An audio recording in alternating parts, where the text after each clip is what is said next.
Bismillahirrahmanirrahim. Assalamualaikum warahmatullahi wabarakatuh. Salam sejahtera bagi kita semua.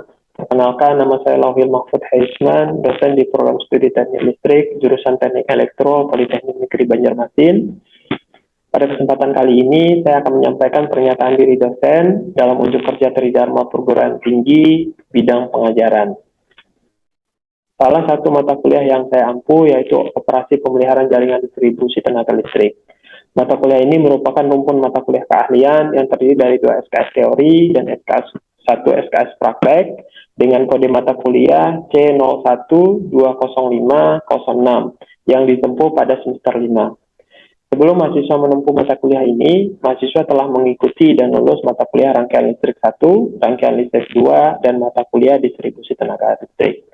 Diharapkan mata kuliah ini dapat memberikan pengetahuan dan keterampilan kepada mahasiswa mengenai prosedur dan melakukan pemeliharaan dan pengoperasian jaringan distribusi tenaga listrik, mulai dari jaringan distribusi primer sampai dengan distribusi sekunder, dengan menggunakan peralatan kerja, material kerja, alat ukur, dan perlengkapan K3 yang tepat. Hal ini tentunya bertujuan memberikan pengetahuan dan keterampilan terkait pelaksanaan kegiatan pengoperasian kembali jaringan setelah dilakukan proses pemeliharaan. Dengan mengetahui prosedur tersebut, bagian-bagian dari sistem yang dipelihara dapat tetap beroperasi dengan keandalan yang tinggi, mutu listrik yang baik, efisien, dan daya optimum, sehingga tercapai umur teknis yang diharapkan dan biaya pemeliharaan dapat ditekan seminimal mungkin. Sebagai dosen yang memiliki kewajiban Tridharma Perguruan Tinggi, salah satunya di bidang pengajaran, saya menerapkan sistem pembelajaran yang mengacu pada teknik DIA, yaitu Delivery, Interaction, dan Assessment. Proses delivery yang saya lakukan, yaitu dengan cara menyampaikan materi melalui perkuliahan dan perkuliahan praktek. Salah satu sumber materi yang saya pakai yaitu buku ajar yang telah saya susun dan diterbitkan oleh Polygon Press. Materi perkuliahan yang saya sampaikan mengacu pada 6 CPMK yang telah dirumuskan. Dan dari 6 CPMK tersebut diturunkan menjadi 8 sub CPMK dan 8 materi pembelajaran. Adapun CPMK yang pertama yaitu mahasiswa mampu menguasai konsep pemeliharaan pada jaringan distribusi tenaga listrik. CPMK yang kedua yaitu mahasiswa menguasai tata cara penggunaan peralatan kerja, alat ukur, perlengkapan K3 untuk proses pemeliharaan dan pengoperasian jaringan distribusi tenaga listrik. CPMK yang ketiga, mahasiswa menguasai SOP pemeliharaan dan pengoperasian jaringan distribusi tenaga listrik. CPMK yang keempat, mahasiswa mampu menyusun laporan hasil kegiatan pemeliharaan dan pengoperasian jaringan distribusi tenaga listrik. CPMK yang kelima, mahasiswa mampu merencanakan dan melaksanakan pemeliharaan dan pengoperasian kembali jaringan distribusi tenaga listrik. CPMK yang keenam, mahasiswa mampu melakukan pengujian, evaluasi hasil pemeliharaan, dan pengoperasian jaringan distribusi tenaga listrik. Sedangkan sub CPMK yang diturunkan dari 6 CPMK tadi, yang pertama, yaitu mahasiswa mampu menjelaskan definisi, konsep, jenis penjadwalan, dan pemeliharaan, baik dalam keadaan bertegangan dan tidak bertegangan. Sub CPMK yang kedua, mahasiswa mampu menggunakan peralatan kerja, alat ukur, perlengkapan K3, dan memilih material kerja yang tepat untuk proses pemeliharaan dan pengoperasian jaringan distribusi tenaga listrik. Sub CPMK yang ketiga, mahasiswa mampu melakukan simulasi pemasangan SUTN, 1 gawang beserta aksesorisnya, mengerjakan perbaikan andongan, dan memasang isolator tumpu. Sub CPMK yang keempat, mahasiswa mampu melakukan pemeliharaan gardu portal, menghitung dan mengganti fuse link, mengukur tahanan isolasi dan tahanan pentanahan, serta pengoperasian kembali sesuai dengan SOP. Sub CPMK yang kelima, mahasiswa mampu mengoperasikan dan melakukan pemeliharaan PHBTR sesuai dengan SOP. Sub CPMK yang keenam, mahasiswa mampu mengoperasikan kubikel incoming dan outgoing sesuai dengan SOP. Sub CPMK yang ketujuh, mahasiswa mampu melakukan simulasi pemasangan SUTR 1 gawang beserta aksesorisnya dan mengganti tension clamp atau suspension clamp yang rusak.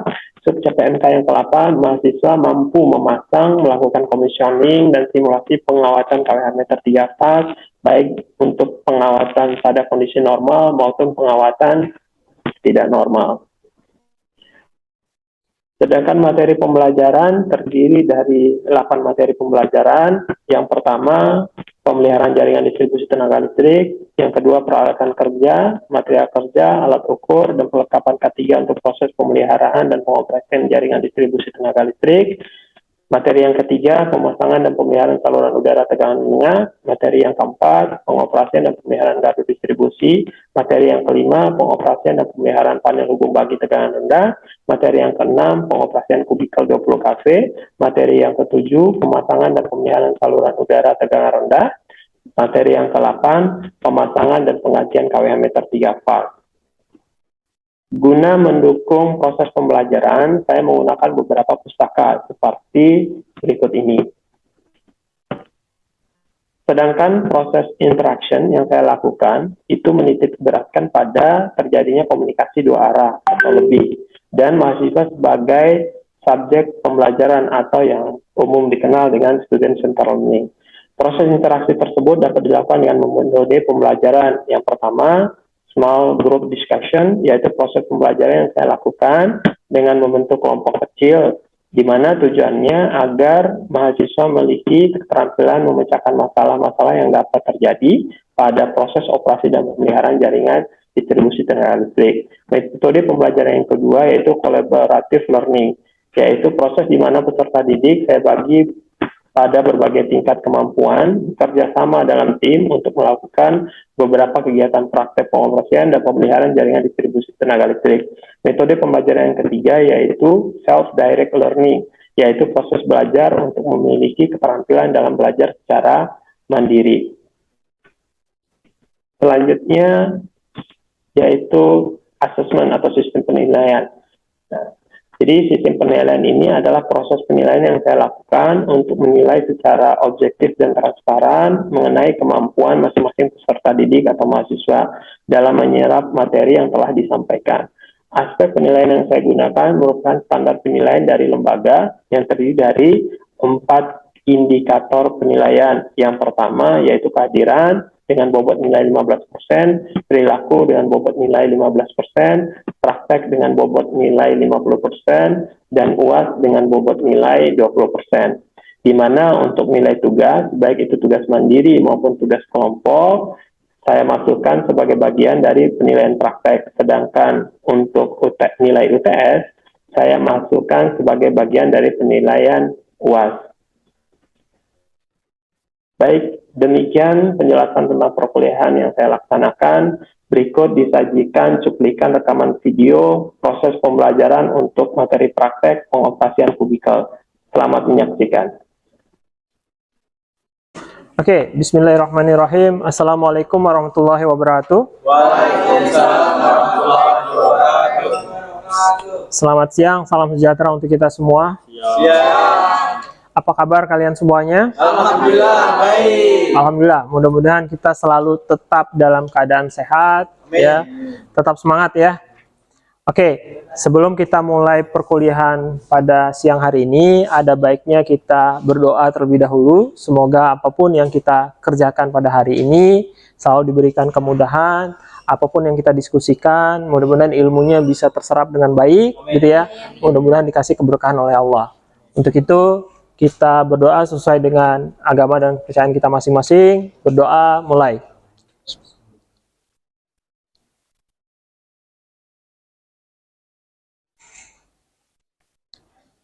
Berdoa selesai. Oke, jadi teman-teman semuanya sesuai dengan apa yang saya sampaikan pada pertemuan sebelumnya, untuk minggu yang ke-11 akan khusus ngebahas tentang pengoperasian kubikel IM dan DM1A, dan pertemuan ke-12 nanti akan ngebahas tentang pengoperasian kubikel NSM dan kubikel QM, gitu ya. Semuanya kalau saya melihat kalian sudah membawa modulnya, mudah-mudahan kalian sudah membaca dan mempelajari modul tersebut, gitu ya. Nah, sebelum kita masuk ke materi, kira-kira ada dari kalian yang bisa menjelaskan apa sebenarnya itu kubikel? Kira-kira siapa? Oke, silakan. Silakan Enda. Jadi kubikel itu adalah seperangkat peralatan kelistrikan yang dipasang di gardu induk, berfungsi sebagai penghubung, pemutus, pengontrol, dan proteksi pada sistem distribusi tenaga 20 kV. Oke, baik. Umumnya itu digunakan oleh pelanggan-pelanggan tegangan menengah. Ya, salah satu pelanggan tegangan menengah itu siapa? Kita nih, kampus kita Politeknik Negeri Banjarmasin, di power house-nya itu ada kubikel. Ya, contoh lain pelanggan tegangan menengah itu siapa lagi? Misal rumah sakit, mall, gitu ya, kantor-kantor pemerintahan, itu pelanggan tegangan menengah, gitu ya. Jadi berbicara mengenai kubikel, tadi yang disampaikan oleh Nenda bahwasanya ini diletakkan di gardu distribusi. Jadi kalau kita berbicara gardu distribusi itu ada gardu distribusi pasangan dalam, ada gardu distribusi pasangan luar. Bedanya apa? Kalau gardu distribusi pasangan dalam, semua peralatan kubikel, trafonya ada di dalam ruangan. Kalau gardu distribusi pasangan luar itu trafo, panel hubung baginya itu terletak di luar ruangan. Jadi yang ada di hadapan kalian ini kita punya dua tipe kubikel, gitu ya. Dua tipe kubikel, yang sebelah kanan ini itu kubikel incoming, sebelah kiri ya, sebelah kiri ini kubikel outgoing. Kubikel incoming yang kebetulan kita punya ini tipenya IM ya. Nameplate-nya ada di sini. Di sini tertulis SM6IM. Kalau yang ini outgoing-nya tipenya DM1A, tertulis di sini. Nah, di sini kita bisa melihat nameplate. Nameplate itu menunjukkan karakteristik ya, informasi terkait kelistrikan dari kubikel incoming maupun outgoing. UR ini itu tegangan pengenal ya. Tegangan pengenal dia 24 kV ya. Arus nominalnya 630 ampere, untuk arus pemutusannya 16 kilo ampere, arus penyambungannya 40 kilo ampere, gitu ya. Untuk tegangan nominalnya 20 kV. Jadi kalau kubikel incoming tipe IM ini bisa dibagi menjadi 3 bagian. Yang di atas ini LV compartment ya, kompartemen tegangan rendah. Kalau di sini LBS compartment. Kalau yang bagian bawah ini ya, kompartemen bawah ini, kalau kita buka itu nanti kita bisa melihat terminasi kabelnya, kita bisa lihat terminal kabelnya, bisa kita lihat. Nah, bagian di bawah ini ada 2 jendela ini ya. Ini jendela inspeksi. Tujuannya paling sederhana. Misal saya ini operator, misalkan ada kejadian apa yang ada di dalam sini, misalkan ada kerusakan, ada kebakaran, ada sesuatu hal yang mengganggu si operator itu, dia bisa melihat dari inspeksi window ini ya. Nah, kalau di LBS compartment ini ada 2 lubang. Lubang pertama itu simbolnya Q1 nih. Jadi lubang ini yang digunakan untuk merubah posisi LBS-nya, yang semula open jadi close, atau sebaliknya yang semula close jadi open. Sedangkan lubang yang di atas ini yang simbolnya Q2, kalian bisa lihat ya. Nah, jadi ini yang kita gunakan untuk merubah posisi earthing switch-nya, yang semula open jadi close. Jadi ya, pertanyaannya dari mana saya tahu Pak LBS atau earthing switch-nya close atau open? Kita bisa melihat di status window yang ada di tengah nih ya. Kalau status window-nya seperti ini, itu menandakan earthing switch-nya dalam kondisi close. Nah, sedangkan ini itu lampu indikator untuk menunjukkan bahwasanya ada apa tidaknya suplai tegangan yang masuk ke kubikel ini. Bahasa kerennya ini voltage precision indicator system atau disingkat dengan VPIS, gitu ya. Nah, tahapan pengoperasiannya, untuk bisa mengoperasikan kubikel ini kita harus menggunakan yang namanya handle kubikel atau tuas operasi. Nah, tuas inilah yang kita akan masukkan ke 2 lubang ini, lubang yang di atas atau lubang yang di bawah. Di status window ini kita bisa melihat sama-sama bahwasanya ini kondisi aktual sekarang, earthing switch-nya dalam kondisi close. Kalau earthing switch dalam kondisi close, sesuai dengan yang tertulis di modul itu, kita tidak bisa mengoperasikan LBS. Karena kenapa? Nih, terkunci dia. Gitu ya, terkunci. Sehingga cara yang paling utama, agar kita bisa mengkondisikan LBS-nya close, kita harus merubah posisi earthing switch yang semula close jadi open. Caranya gimana?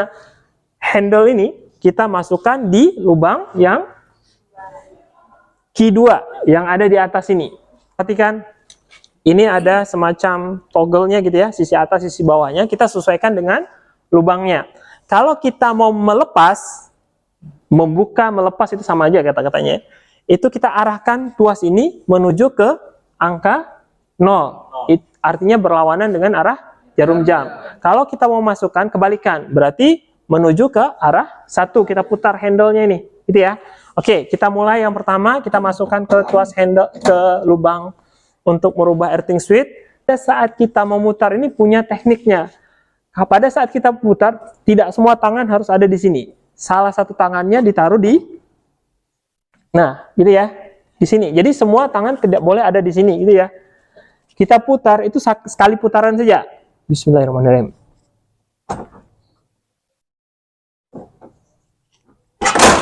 Nah, sekarang kondisi sekarang itu earthing switch-nya dalam kondisi open, LBS-nya dalam kondisi open. Nah, kondisi ini itu yang namanya kubikel dalam kondisi standby, gitu ya. Nah, langkah selanjutnya kita mau memasukkan supply nih, supply masih terhenti nih di terminal kabel yang ada di bawah nih. Agar LBS itu close, sama kayak tadi, kita masukkan tuas ini ke lubang LBS yang ada di bawah nih. Nah, kalau melepas kita mutar berlawanan jarum jam, kalau memasukkan searah jarum. Oke, kita putar. Nah, sekarang kondisinya suplai listrik itu sudah masuk melewati terminasi kabel, naik. Nah, kalau kondisi ini real sungguhan, lampu VPIS-nya akan menyala, lampu indikator tegangannya akan menyala, listriknya akan mengalir ke busbar menuju ke kubikel outgoing DM1A. Gitu ya. Sampai sini ada yang ditanyakan? Oke, baik. Nah, selanjutnya untuk kubikel DM1A ini bagian-bagiannya sedikit berbeda dan kebetulan fisiknya jauh lebih besar ketimbang kubikel IM. Kenapa? Karena di sini jauh lebih banyak partnya. Karena di sini ada CT, ada PT gitu ya, ada DS, ada CB, gitu ya. Sama kayak kubikel IM, jadi ada 3 kompartemen, ya, LV box kompartemen, terus DS kompartemen, terus ada CB kompartemen. Karena di bawah sini ada CB. Nah, ini ada relay proteksi nih. Ini ada current test block, itu ada voltage test block, yang intinya 2 device itu yang bisa kita injeksikan arus atau tegangan untuk menguji hasil settingan relay kita, gitu ya. Pengoperasiannya hampir sama dengan kubikel IM, cuman ada detail-detail tertentu yang membuat beda, ya. Nah, ini sama, ada 2 lubang, lubang yang di atas untuk mengoperasikan earthing switch, lubang yang di bawah untuk mengoperasikan DS, ya. Terus di sini di DS kompartemen ini ada 2 kunci, anak kunci A, ada anak kunci B. Terus kalau kompartemen CB yang ada di bawah sama dengan kompartemen IM, dia ada inspeksi window 2, fungsinya untuk melihat bagian dalam dari kubikel ini. Terus ada yang namanya handle, ya. Handle ini fungsinya untuk melakukan proses charging dari CB. Kondisi charging discharge-nya CB bisa kita lihat di bagian sini.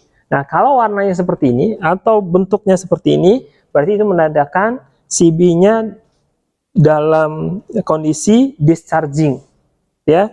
Sedangkan ini, ya, ini status atau bagian yang menunjukkan kondisi CB-nya itu close atau open. Kalau kondisi close dia akan menunjukkan angka 1, kalau open dia akan menunjukkan angka 0. Sedangkan ini, ya, tombol push button on sama off ini sederhana, ini untuk mengaktifkan CB jika sudah di charging, dan ini untuk melepas lagi CB, gitu ya. Terus ini ada rumah kunci C, ada anak kunci A, ada anak kunci B, ada rumah kunci C. Pengoperasiannya gimana? sama seperti pengoperasian IM, kita harus melihat dulu kondisi aktual yang sekarang. Kondisi aktual sekarang nih seperti apa? Ada yang bisa? Heri apa? Pada saat ini Kondisinya sedang open. open. Jadi Ya, earthing, ya standby. Betul katanya Heri. Karena kenapa? Kenapa dikatakan ini standby? Karena earthing switch-nya dalam kondisi open, DS-nya dalam kondisi open. Kondisi yang seperti ini kita bisa melakukan dua hal. Mau kita buat earthing-nya jadi close atau DS-nya jadi close. Jadi tahapan yang kita lakukan tadi, IM-nya sudah energize, cuman terhenti di sini. Sehingga DS-nya harus kita buat on, gitu ya. Caranya, kita masukkan handle itu ke lubang yang ada di bagian bawah ini, gitu ya. Siapa yang mau mencoba lagi? Oh, saya, Pak. Ayo, silakan.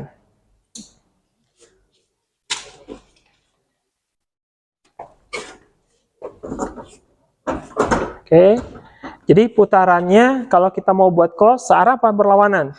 Sarah. Searah. Oke. Sekali. Sip. Sudah keluarin. Nah, kondisi yang sekarang itu DS-nya sudah close, namun CB-nya masih open, gitu ya. Indikatornya dari mana nih? Indikatornya di sini masih menunjukkan angka 0. Artinya CB-nya itu masih dalam kondisi open. Caranya gimana?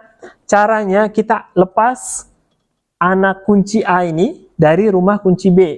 Kita putar sesuai dengan modul yang saya tulis itu, yang kalian sudah baca itu, kita putar ke kanan sejauh 30. Ini ya. Ini ditarik, dilepas. Nah, anak kunci ini kita putar ke bawah, baru kita masukkan ke rumah kunci C. Baru kita putar sejauh 180 derajat. Jadi fungsi anak kunci A ini tidak lain dia melepas unlocking push yang di kunci ini. Ya, caranya gimana? Kita putar sejauh, kita tarik. Nah, ininya kita putar ke bawah, kita masukkan ke rumah kunci C, baru kita putar ke atas sejauh 180 jari.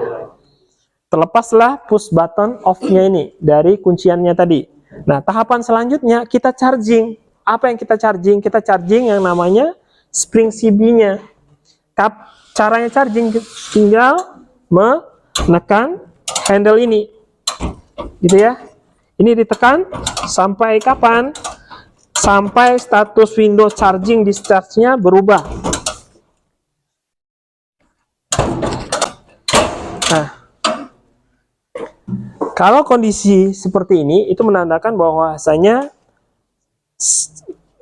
spring dari CB itu sudah dalam kondisi charging. Kondisi yang seperti ini itu menandakan bahwasanya CB itu siap dioperasikan. Caranya gimana? Tinggal ditekan tombol on, gitu ya. Saya tekan. Nah, kondisi di sini akan berubah. Kalau angka 1 itu menandakan bahwasanya CB-nya sudah on. Suplai listrik sudah masuk ke DS, suplai listrik sudah masuk ke CB menuju ke trafo distribusi tanah. Gitu ya. Nah, pengoperasian close CB secara manual ini ke counting di sini. Nah, sekarang angkanya berapa? Nenda coba dilihat. 00117. Nah, berarti sekarang operasi CB close-nya ini sudah berlangsung sebanyak 117 kali, gitu ya. Terus kalau kita mau meng-off-kan CB, tinggal kita tekan, gitu ya. Nah, terus ini kita, kalau ini mau lepas, ini harus ditekan dulu. Kita lepas, kita masukkan. Oke, gitu ya. Oke, salah satu siapa yang mau mencoba? Silakan hadir. Ya, ya. Putar ke atas, tarik. Terus dibalik. ya. Oke, terus di charging CB-nya pakai tuas itu. Terus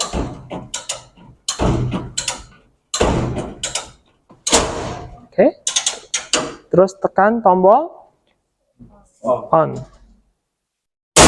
Nah, sekarang kondisi CB-nya sudah close, counting-nya juga bertambah. Sekarang berapa, Hadi?